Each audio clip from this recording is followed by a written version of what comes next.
Hello to everyone in the Holy Trinity Greek Orthodox Cathedral community and all of our friends. This is Father Jonathan. I hope you're doing well. In the previous video, I gave a bit of a reflection on the parable of the publican or the tax collector and the Pharisee.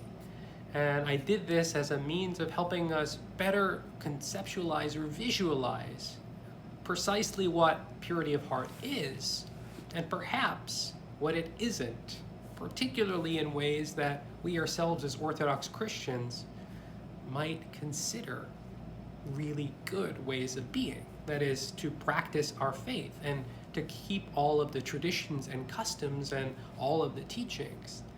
But if they don't penetrate our hearts, like the Pharisee, we will walk away unjustified. When someone with a humble and prayerful and self-aware heart, like the tax collector, someone who at that time wouldn't have been the best person by all contemporary conviction,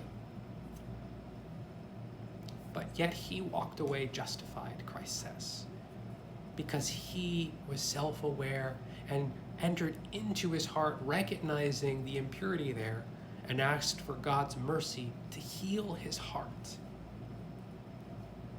And there's a beautiful practice that we can say is in the same tradition of this prayer of the publican. And it's the prayer of the heart.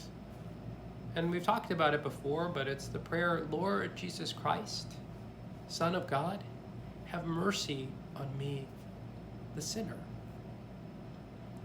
Again, this idea of asking God's mercy on us because of a recognition that we're not living authentically.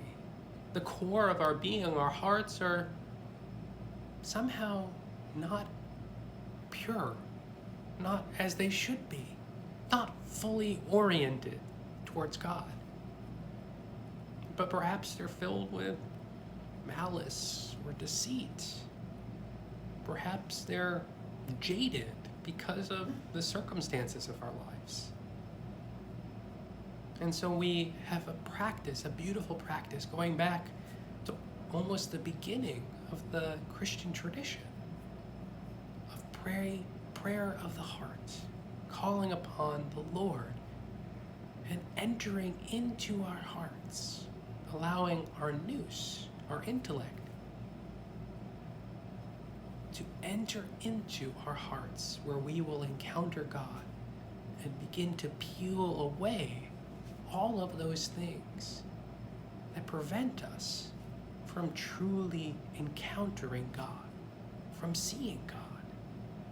And we start to peel away those things that aren't even really us. They're inauthentic. They're not who we are. Perhaps they're wounds or ideas or conceptions. Perhaps they're our desires for things other than God. Desire for power or wealth or authority or things. Perhaps they're our obsessions. All of those things become stripped away as we break through them to enter into our hearts. And again, by using this prayer of the heart, the Jesus prayer. Now, I've talked about how we do it, but a simple explanation is we sit in a place quiet, though we can say it at any time. When we practice it with intention, we might sit in a quiet place, seated again or standing, with our heads bowed, perhaps our eyes closed, mindful of our breath, and say, Lord Jesus Christ, have mercy on me, the sinner. Or Lord Jesus Christ, Son of God, have mercy on me, a sinner. And we do this repeatedly as we begin to peel away all of those things that are other, that are impure, that aren't authentically ourselves. And in doing so, we come in our hearts to encounter God. And we begin to perceive the world and interact in the world, not from those things that are added to us, but from the very core of our being, the core where ultimately we find God is residing. And we'll talk more about this in an upcoming video, particularly when we talk about what it means to see God. But before we do that, I want to, in the next video, talk about the nature of our understanding of spiritual life, at least historically within the Orthodox tradition. To understand how it's an ever-deepening process, some concentric circles of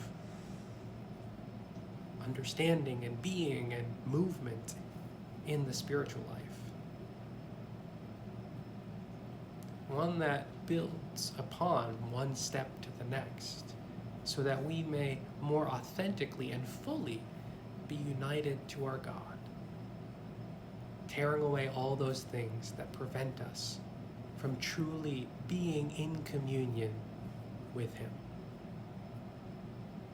And so in the next video, we'll talk about the stages of spiritual life, the first of which ties nicely with our discussion of the sixth Beatitude for its purification.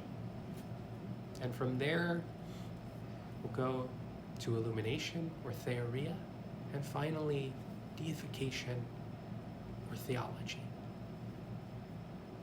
And we'll talk more about what those mean in the next video. But until then, God bless you. We're here for you. We love you. Don't hesitate to reach out if you need anything. Call us, email us, leave a message on social media, leave a note in the comment section. Anything at all, we're here for you. God bless you. And again, have a beautiful rest of your day.